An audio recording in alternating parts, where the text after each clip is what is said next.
অর্থাৎ মেতে যাবেন। দৃষ্টান্ত দেওয়া যায়, আপনারা ভ্রমর দেখেছেন না? ভ্রমর, যে ভ্রমর বড় বড় কাঠের তক্তাকে এপাশ থেকে ভেদ করে ওপারে বেরিয়ে যেতে পারে, সেই ভ্রমর যখন মধু আহরণে মদমত্ত হয়ে যান আর পদ্ম প্রস্ফুটিত পদ্ম ফুলের উপরে গিয়ে যখন বসেন, সূর্যদেব যখন অস্তাচলে চলে যায়, পাপড়িগুলো ধীরে ধীরে বন্ধ হয়ে যায়, ওই ভ্রমর ওখান থেকে বেরিয়ে আসতে পারে না, এতটাই মদমত্ত হয়ে থাকে। ঠিক তদ্রূপ যদি কেউ ঈশ্বরের নামের পরে কেউ মদমত্ত হয়ে থাকতে পারে, অবশ্যই যার যতটা আকুলতা, যার যতটা ব্যাকুলতা, সে যে নামেই হোক না কেন, আপনি বৈষ্ণব সম্প্রদায়, ঠিক আছে, আপনি মতুয়া সম্প্রদায়, ঠিক আছে, আপনি সৎসঙ্গে ঠাকুর অনুকূল চন্দ্রের আশ্রিত, ঠিক আছে, আপনি রামকৃষ্ণ মঠের, ঠিক আছে। যদি বলেন কেন, সব ঠিক আছে। কেন জানেন? ভগবান শ্রীকৃষ্ণ গীতায় বলছেন, যে যথামাং প্রপদ্যন্তে তাং স্থৈব ভজম্যহম মম বর্তানুবর্তন্তে মনুষ্য পার্থ সর্বস্ব। যে আমাকে যেভাবে ভাবে বসুধয় মনোময় মূরতি করিয়ে ভক্ত বাঞ্ছা পূর্ণ করে আমি তার কাছে গিয়ে হইব। আর যতই অবতার পুরুষ এই জগতে নেমে এসেছেন বাবা, হরিনামকে এড়িয়ে কেউ যায়নি। হরিনামের কথা এমন কোন অবতার নেই যে সে বলেনি। ঠাকুর রামকৃষ্ণ পরমহংসদেব বলেছে, তোরা হরিনাম কর। তার জীবনী পড়ে দেখবেন, হরি ঠাকুর এসেছিলেন জগতে, বলছে তোমরা হরিনাম করো। এড়িয়ে গেছে কি বাবা? চৈতন্য মহাপ্রভু এসেছিলেন, বলেছে তোমরা হরিনাম করো। ঠাকুর অনুকূল চন্দ্র এসেছিলেন এই জগতে, তিনিও বললেন হরি নামই পরম ব্রহ্ম, জীবেরই মূল ধর্ম, অকর্ম কুকর্ম সাররে। জয় রাধে রাধে, কৃষ্ণ কৃষ্ণ গোবিন্দ গোবিন্দ বল। এই জন্য যত অবতার, যত মহাপুরুষ এই ধরাধামে নেমে এসেছে, হরিনামকে কেউ এড়িয়ে যায়নি। কলিহত মানুষকে পাবন তারণ শ্রী হরিনাম। তাই চৈতন্য মহাপ্রভু বলেছেন, হরের নাম হরের নামই কেবলম, কলৌ নাস্তেভ্য নাস্তেভ্য নাস্তেভ্য গতির অন্যথা। তাহলে মত অর্থাৎ মত্ত হয়ে যেতে হবে। ভাগবতের প্রথম ভতে আমরা কি পাই? ভক্তি পাই। আচ্ছা মা, আপনারা এখানে আছেন, ভক্তি কি ভগবানের কাছে থাকে না ভক্তের কাছে থাকে? বলুন। ভক্তের কাছে থাকে তো। এই সমগ্র বিশ্বে যদি একজনও কৃষ্ণ ভক্ত না থাকতো, একটা কৃষ্ণ মন্দির হতো? বলুন আপনারা। একজন যদি হরি ভক্ত না থাকতো, হরি মন্দির হতো?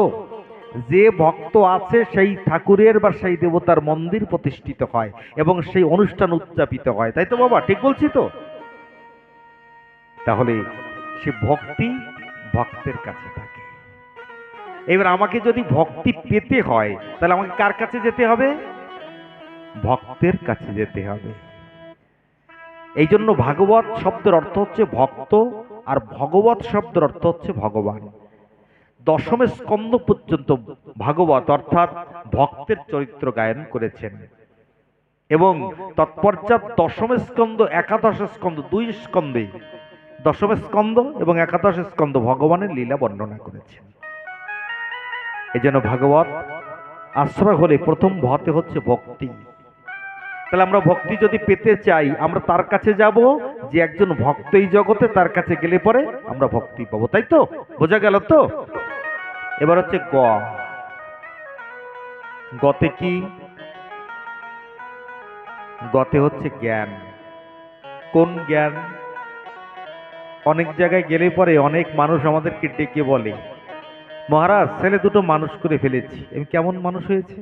বলে হ্যাঁ, বড় ছেলে ইঞ্জিনিয়ার, ছোট ছেলে ডাক্তারি করছি।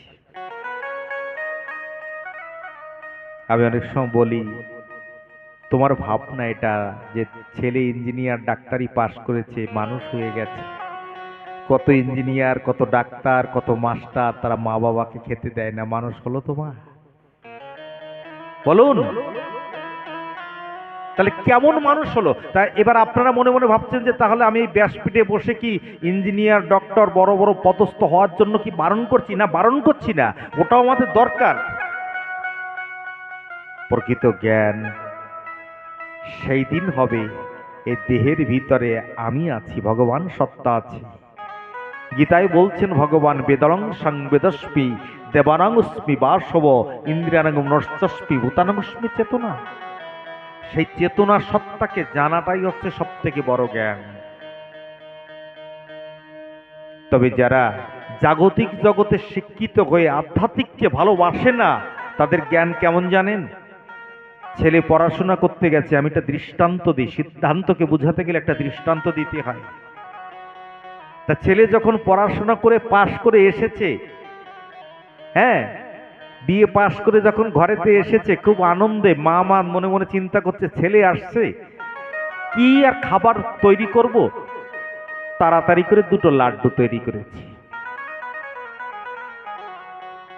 তো প্লেটে করে যখন ছেলের কাছে দুটো লাড্ডু নিয়ে এসেছে, ছেলে লেখাপড়া শিখে এসেছে, জ্ঞানী হয়ে এসেছে, মায়ের ভালোবাসা তো।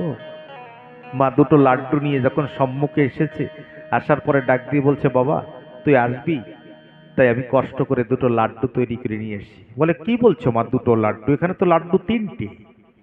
এখন ওই যে বিদ্যা শিখে এসেছে মা, ওই বিদ্যার পরাক্রম দেখাচ্ছে এখন মায়ের সঙ্গে। প্রথম মায়ের সঙ্গে যুক্তিটা হচ্ছে, যেহেতু মা দুটো লাড্ডু নিয়ে এসেছে।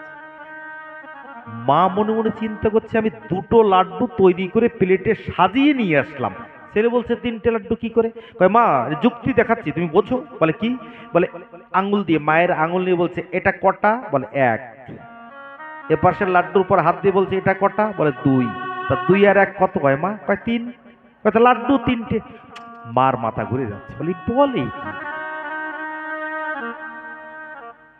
এরকম যুক্তি তো আমি কোনোদিন শুনিনি। কি কিরম লেখাপড়া শিখিয়েছে বাবা, লাড্ডু দুটো দেখতে পাচ্ছি, ও তিনটে বানিয়ে দিচ্ছে আমাকে। আবার বলছে, মা তুমি বুঝতে পারোনি? বলেন না। বলে, এই এক আর এই দুই, তাহলে দুই আর এক কত? কয়, তিন। কিন্তু পাশের থেকে বাবা লক্ষ্য করছে যে মায়ের সঙ্গে ছেলে আর মা যুক্তি করছে। বাবা এসে বলছে, বাবা রে, অনেক লেখাপড়া শিখেছিস, অনেক জ্ঞান অর্জন করেছিস, একটা কাজ কর। বলে, কি? বলে, তোর প্লেটটা আমার হাতে দে। বলে, হ্যাঁ। তা প্লেটটা হাতে নিয়ে বলছে, তিনটে লাড্ডু তো? বলে, হ্যাঁ। তাহলে একটা তোর মা খাক, একটা আমি খাই, বাকি যেটা তৈরি করেছে ওটা তুই খাতে যা। বলো, রাধে রাধে। জাগতিক জগতের শিক্ষায় শিক্ষিত হয়ে যে ভগবানকে ভালোবাসে না, ধর্ম বুঝতে চায় না বাবা। ধর্ম কি? ঠাকুর অনুকূল চন্দ্রের বাণী, ধর্মে মানুষ বাঁচে বারে, সম্প্রদায়টা ধর্ম নারে, অন্যে বাঁচায় নিজে থাকে, ধর্ম বলে জানিস তাকে। খুব সুন্দর বাণী, আমি বলি ভাগবত আসরে।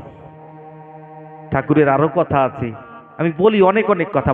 মহাপুরুষ যে কথা বলে গেছে এই জগতে, যা জগৎ মঙ্গলের জন্য, আমি তো ব্যাসপীঠে বসে অবশ্যম্ভাবী সে কথা স্পষ্টকরণ করি। বাবা এসে বলছে, তাহলে তিনটে লাড্ডু যখন, আমরা তোর মা একটা খাক, আমি একটা খাই, তুই আর একটা লাড্ডু খেয়ে চলে যা। যদি আধ্যাত্মিক বিদ্যার না হন এই জগতে, তাহলে বাবা ওই যুক্তি তর্ক বিজ্ঞানের বলে কি জেনেছে ভুবন ডলে, শীত কোমলে ভক্তি নিষ্ঠা চাই, ডাকার মতো ডাকলে পরে দেবতা কি থাকে দূরে, করুণা করে আসে তখন ভক্তের ঠায়। তাহলে মা বোঝা গেল কোন জ্ঞান নিতে হবে। যদি জ্ঞানের পরে আমি এখন আলোচনা করি, কয়েক ঘন্টা আলোচনা করা যায়, কিন্তু আমাদের একটু দ্রুত এগিয়ে যেতে হবে। পরীক্ষিত সুখদেবের জন্ম পর্যন্ত পৌঁছাতে হবে আমাদেরকে, ঠিক আছে? কাল সকাল সকাল আসবেন। আমি কতবার চেষ্টা করেছি এখানে সকাল আসবার জন্য, কিন্তু বর্তমান মানুষের ভক্তের কেমন পরিস্থিতি জানেন? আসবে দেরিতে, আবার যাবে আগে। এই হচ্ছে, আমরা হরিকথার আশ্রয় থাকি, কৃষ্ণ কথার আশ্রয় থাকি। হ্যাঁ, নামযজ্ঞের আসর চলছে এখানে, নামে মানুষ প্লাবনে প্লাবিত হয়ে যাচ্ছে। মানুষ যে চিকেন পাকোড়া খাচ্ছে, পাপড় ভাজা খাচ্ছে, শাখা কিনছে, সিঁদুর কিনছে, নখ পালিশ কিনছে। বলুন, যে নাম, যে রাধা প্রেম দিয়ে নাম দিয়ে মহাপ্রভু এনেছিলেন, আমরা যদি সেই পাপড় ভাজা খাওয়ার জায়গা, এটা শপিং করার জায়গা, কিন্তু আমরা করি। কোথায় যাচ্ছেন? বলে, মেলায়। এই যে আমার বাবাজি, এই যে কীর্তন করছে, কণ্ঠশিল্পী, কাল আমাকে ফোন করেছে, কাকা বাবু আমি একটু এসেছি 96 নামযজ্ঞে। বাবা লোকজন কিরম? কয়, কাকা মানে পাও রাখা যাচ্ছে না। তা তারপরে 10টার পরে আমি ফোন করি, বাবা এখন কেমন? কয় কাকা ওষুধ খেতেও লোক নেই, নাম তো করছে। বলুন, এই জন্য চৈতন্য মহাপ্রভু একটা কথা বলে গেছে, সেটা আপনারা একটু গিট দিয়ে নিয়ে যান। শুধু নাম ওই আসরে নয়, সেই নাম একটু ঘরেও করার অভ্যাস করুন। চৈতন্য মহাপ্রভু কি বলেছে বলবো চৈতন্য চরিত থেকে? অবশ্যই বলি। চৈতন্য মহাপ্রভু বলেছে, শুনো শুনো নিত্যানন্দ, শুনো হরিদাস, সর্বত্র আমার আজ্ঞা করহ প্রকাশ, জীবের দ্বারে দ্বারে গিয়ে করো তুমি ভিক্ষা, কহ কৃষ্ণ লহ কৃষ্ণ, কহ কৃষ্ণ শিক্ষা। কোথায় গিয়ে হরিনাম করতে বলেছে? জীবের দ্বারে দ্বারে। আর একটু বলে যাই আপনাদেরকে ভাগবত পাঠে, যেদিন আপনি মৃত্যু শয্যায় শায়িত হয়ে যাবেন, আস্তে, যেদিন মৃত্যু শয্যায় শায়িত হয়ে যাবেন, যে কীর্তনীয়রা আপনার এখানে এসে খাম্বাস, কাপে সিন্ধু, বাঘেশ্বরী, ললিত, ভীমপলশ্রী, রাগ রাগিনী সহযোগে আপনাকে নাম শোনাচ্ছে, যেদিন আপনি মৃত্যু শয্যায় শায়িত হয়ে ঘরে পড়ে থাকবেন, বলুন এই কীর্তনীয় যাবে আপনাকে নাম শোনাতে? যাবে না। যদি আপনার ছোট্ট ছেলে মেয়ে নাতি পুতি সন্ধ্যার সময় তাদেরকে ঠাকুরের কাছে নিয়ে একটু করতালি দিয়ে কৃষ্ণ নাম করার অভ্যাস করে যান, আমি লিখে দিতে পারি, আপনি যেদিন যাওয়ার সময় হবে, মহাপ্রস্থানের সময় হবে, তাদেরকে যদি এই আদর্শ দিতে পারেন, তারা আপনার কাছে বসে যাওয়ার সময় একটু কৃষ্ণ নাম শুনিয়ে দেবে। আর সেই কৃষ্ণ নাম পাথেয় করে একদিন ভব নদীর পার ঘাটায় গিয়ে আপনি দাঁড়াবেন। বলো রাধে রাধে রাধে রাধে। বোঝা যাচ্ছে মা? জ্ঞান, এই জ্ঞানটাকে হৃদয়ে মন্দিরে ধারণ করুন। বতে হচ্ছে বৈরাগ্য। বলে কোন বৈরাগ্য? পূর্ণ বৈরাগ্য। এই জগতে বৈরাগ্য কয় প্রকার জানেন? 3 প্রকারের বৈরাগ্য। যদি বলেন 3 প্রকারের বৈরাগ্য, প্রথম বৈরাগ্যের নাম শুনে যান, তার নাম হচ্ছে মর্কট বৈরাগ্য। মর্কট শব্দের অর্থ কি জানেন মা? বলতে পারেন কেউ মর্কট শব্দের অর্থ কি? বানর। বানর যাকে বলে। যদি বলেন বানরে বৈরাগ্য মানে কিরম জানেন? ছেলে বা বৌমার সাথে মায়ের ঝগড়া হয়েছে, গৃহস্থের বৃন্দাবনে চলে গেছে। বৃন্দাবনে যেত না, কিন্তু ছেলের সঙ্গে ঝগড়া হয়েছে, বৌমার সঙ্গে ঝগড়া হয়েছে, তাই বৃন্দাবনে চলে গিয়েছে। কয়দিন পরে বৌমা ছেলেকে ডাক দিয়ে বলছে, শুনছো? বলে কি? বলে এই ছেলেটা মা থাকলেও, যদিও ঝগড়া করি, মা থাকলে ছেলেটা মা একটু রাখতে পারতো, দেখতে পারতো, বড় অসুবিধা হচ্ছে। ছেলে বলে তাহলে দাঁড়াও, আমি মাকে ফোন করছি। মাকে ফোন করে বলছে, মা গন্ডগোল তো সব সংসারে হয়, মা তুমি চলে এসো, তোমার ওই নাতি থাকতে পারছে না তোমার সারা। মা তখন বলছে, আমি জানি থাকতে পারবে না, এই তো আমি চলে আসছি। 15 দিন পরে বাড়ি চলে এসেছে। বলুন এ কি বৈরাগ্য বলে? কোন বৈরাগ্য? একে বলে মর্কট বৈরাগ্য।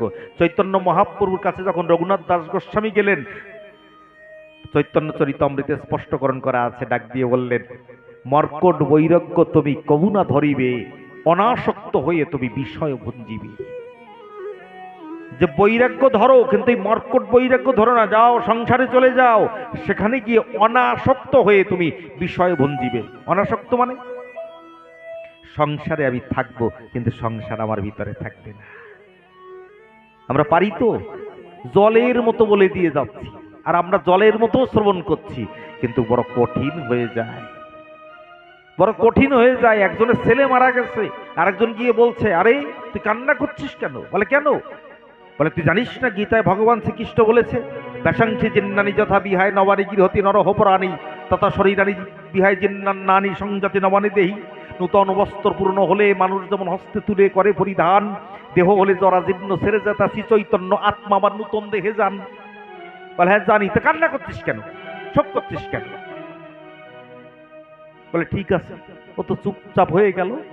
মাসখানিক পরে যে উপদেশ দিয়েছে বাবা, সে বাজার থেকে আসছে একটা মাইট কিনে নিয়ে, মাইটটা 50 টাকা দিয়ে কিনে নিয়ে আসছে, মাথার থেকে পরে মাইটটা ভেঙে গেছে। এই এমন কান্না করছে রাস্তার পরে বসে। এই যে ছেলেটাকে উপদেশ দিছিল, যার ছেলে মারা গেছে, সে আটতে আটতে তার সম্মুখে আছে, এসে বলছে, কিরে কি ব্যাপার মশাই, তুমি এখানে কান্না করছো? বলে আমার এই 50 টাকা দিয়ে, এটা কষ্ট করা পয়সা দিয়ে মাইট কিনে নিয়ে এসেছিলাম, ভেঙে গেছে। তো মাইট ভেঙে গেছে তাই তুমি কান্না করছো? সেদিন যে আমার ছেলে মারা গেছে বড় বড় উপদেশ দিচ্ছিলে। শোন, ছেলে তোর ছিল, মাইটটা আমার ছিল। পরের বেলায় উপদেশ দেওয়া যায় বাবা অনেক, কিন্তু পালন করাটা বড় কষ্ট। নিজের সময় যখন হয় না তখন বড় কঠিন হয়ে যায়।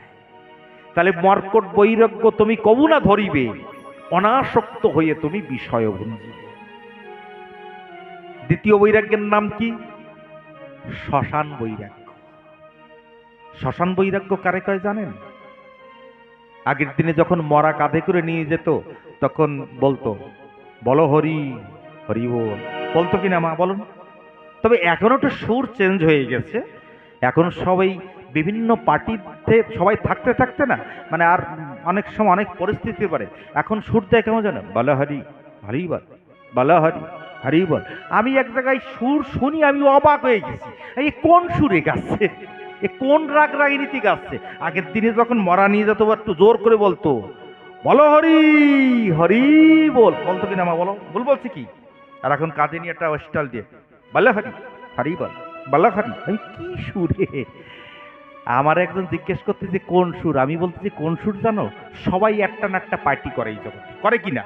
কেউ বিজেপি, কংগ্রেস, এমুক তমুক, যা যা পার্টি আছে এই জগতে, তাই না? তা সবাই একটা স্লোগান দেওয়ার অভ্যাস হয়েছে না? সেই স্লোগান দিতে দিতে দিতে দিতে এইরকম একটা অভ্যস্ত হয়ে গেছে, ওই অভ্যাস ভিতরে থাইয়ে গেছে। তাই গেলেই পরে এখন যখন মরা নিয়ে যায় সেই অভ্যাস প্রকাশ করে, বালা হারি হারি হাই কই ভারী কায়দা। আবার কোন কোন জায়গা বলে শুনেছি নাকি মদ না দিলে মরা পড়াতে যায় না। আপনার কি জায়গা আছে নাকি এরকম ব্যাপারটা নাকি? না এই জায়গা ভালো, এই জায়গা ভালো, এই জায়গা ভালো নাই। সুন্দর সুন্দর সুন্দর। আমি বিভিন্ন জায়গায় বলি, যে বাড়িতে কেউ মারা যায় তারা সর্ব পরিবার শোকাকিত হয়ে থাকে, আর সেই জায়গা যদি মদ দিতে হয় সেই তাদের দাহন কার্য, অমন দাহন কার্যের প্রয়োজন নেই। ঘরে যে কয়জন আছেন আপনারা সেই কয়জন নিয়ে দাহন করবেন, আমার আপত্তি নেই, আমি শিখিয়ে দিয়ে গেলাম। ভাবা যায়? তাহলে এই হচ্ছে, এই শ্মশানে যখন নিয়ে যায় তখন কেউ কেউ বলে, আহারে কতদিন ও কত কথা বলেছি আর চলে গেল, আমার একদিন যেতে হবে, এমন করে বলে কিনা মা? এই যে কিছু সময়ের জন্য যে তার ভিতরে বৈরাগ্য আসে, একে বলে শ্মশান বৈরাগ্য। আর একটা বৈরাগ্য আছে যাকে বলে পূর্ণ বৈরাগ্য। আর একটা আছে পূর্ণ বৈরাগ্য। শুনে যান পূর্ণ পূর্ণ বৈরাগ্য কাকে বলে, এবং ভাগবতের বতে সেই বৈরাগ্য আসে। পূর্ণ বৈরাগ্য কাকে বলে? কলার পাতা রৌদ্রে থুয়ে বাবা রয়েছে শুয়ে, ডেকে বলে দোপার মেয়ে বাবা বেলা যে আর নাই। ধাক্কা লাগলো লালার মনে। লালাবাবু ডাক দিয়ে মনে মনে চিন্তা করে যে আজ আছে খাট পালঙ্কে, কি সুখে ওই নারীর অঙ্কে, জীবনের পঙ্কিল পঙ্কে যেদিন ডুববে বেলা, আজ আছি পাঁচতলায় সেদিন নিয়ে যাবে গাছতলায়, দুটো তুলসী পাতা চোখের পরে দিয়ে বল হরি বলে শ্মশান ঘাটে নিয়ে পোড়ায় করে দেবে ছাই। এই ভাবনা যখন তার হৃদয়ে চলে এসেছে, আসার সঙ্গে সঙ্গে দেখুন, বাসনা অর্থাৎ কলা পাতা রোদ্রে শুকাইয়ে তাই দিয়ে পুড়িয়ে ছাই করে তাই দিয়ে জামা কাপড় পরিষ্কার করত। আগের দিনে ধোপা যারা ছিল, তাহলে বাসনা পোড়ানোর জন্য বাবা সেই কলার পাতা রোদ্রে থেকে ঘুমিয়ে পড়েছে। মেয়ে ডাক দিচ্ছে, বাবা বাসনা পোড়াবা। তাহলে এই যে কথাটা, এটা কোনো আধ্যাত্মিক কথা নয়। তাই শুনে লালাবাবুর বৈরাগ্য চলে এসেছে। আর আপনারা এসেছেন ভাগবত কথায়, এর হাজারো কথা যদি কর্ণপাত হয়, কোন কথায় আপনাদের জীবনের মোড় ঘুরে যেতে পারে তা ভাবা যায় না। এই জন্য কথায় বসতে হয়, এবং যত সময় বসতে হয় ততটুকু সময় খুব একাগ্র চিত্তে বসতে হয়। কিন্তু বসবো কি করে? কিছু সময় বসলে আমাদেরকে বলে, বাবা ঠ্যাং ব্যথা করে, কোমর ফেটে যায়। আমি কাগজনগর গত বছরের আগের বছর আমার 7 দিন বায়না ছিল। তা আমি পাঠ করতেছি, পাঠ করতে করতে আমার সামনে এসে 80 বছরের এক বৃদ্ধ, গালে দাঁত টাত নেই, হাতে একটা লাঠি আছে। পাঠটা শুনে সকালবেলা লাঠি নিয়ে হাঁটতে হাঁটতে হাঁটতে হাঁটতে গিয়ে, মহারাজ কোথায়? বলে ওই বাড়িতে আছে। এখন আমারে গিয়ে যে প্রণাম করতে যাবে, আমি বলছি, মা তোমরা বয়োজ্যেষ্ঠ মানুষ, তোমরা আমার পায়ে হাত না, তোমার হাতটা আমার মাথায় দিয়ে একটু আশীর্বাদ করো। মাথায় হাত দিয়ে বলতেছে, বাবা তোমার পাঠ যে আমার এত ভালো লাগে। আর আমি চিন্তা করছি কি আর জিজ্ঞেস করে, আমি বলছি কোন জায়গাটা তোমার ভালো লাগছে একটু বলো দেখি। কেউ নাই তো সকালবেলাটায়। আর ওই বুড়ো আমারে ডাক দিয়ে বলতেছে, বাবা এই বছর খানিক কইছে ঘুম হয় না, কত ডাক্তারের কাছে যাই, ঘুমের ট্যাবলেট দেয়, একদিন 2 দিন একটু ঘুম হয়, আমার মোটে ঘুম হয় না। কিন্তু তুমি যেই পাঠ আরম্ভ করো সেই আমার চোখ বন্ধ হয়ে আসে, আমার ঘুম চলিয়ে আসে। বাবা তোমার মতো পাঠ কেউ করে নাই এই কাগজ নগরে লেখা। আমি কয় কি রে? আমি জিনিসটা খারাপে নেইনি কেন জানেন? যদি মানুষের মন শান্ত না হয় তার ঘুম হয় না। হয় বাবা? হয় না। এই আমি বলছি, যে বাড়িতে আশ্রয় দিয়েছেন আপনারা দেখবেন, আমরা এই যে আমার বাবাজি আছে, এই যে ক্যাসিও কিবোর্ড বাজাচ্ছে, সুদূর পাখানজোর থেকে এসেছে। সুদূর পাখানজোর, এত বড় একটা ওস্তাদ আমার সম্মুখে মনে হয় না যে আপ টু বাঙালি প্রবীণ অঞ্চলে এত বড় একটা ওস্তাদ কোথাও আছে যার ক্যাসিও বাজনা আপনারা শুনছেন এখানে। মনে হয় যেন কথা বলছে, তার আঙুলে এত জাদু। বাবাজি আর আমি বসে থাকি, কত প্রশ্ন আমার কাছে রাত্রে করে। আমারও ঘুম হয় না, বাবাজিরও ঘুম হয় না। কোন সময় ঘুম হয় জানেন? ওই ঠিক ভোরের দিকে গেলে পরে ব্রহ্ম মুহূর্তে যে সময় মানুষ জাগতে হয় সে সময় আমাদের ঘুম আসে। কেন? আমি এই ব্যাসপীঠে বলছি, বাস্তব সত্যকে আমি ভালোবাসি আর সত্য কথা বলি। আপনারা কি ভাববেন কি না ভাববেন সেটা আমার বলার কিছু নেই। কেননা প্রত্যেক রাত উজাগার করতে করতে করতে করতে এমন একটা অভ্যাস হয়েছে, যেদিন বায়না না থাকে সেদিনও ঘুম আসে না। তাই পূর্ণ বৈরাগ্য। আসুন, কেউ বলে আমার ঠ্যাং ব্যথা করছে, কেউ কোমর ব্যথা করছে, বেশি সময় বসা যায় না। এই জন্য আমরা কি করি জানেন? ওই কিছু সময় আলোচনা করার পরে একটা হিন্দি গান দেই, সবাই একটু নৃত্য করে। আর সত্যি রাধারানীর নামে যারা নৃত্য করবে না, এর গ্যারান্টি লিখে নিয়ে যান, তারা জীবনে কোনোদিন তার ঠ্যাং ব্যথা কোমর ব্যথা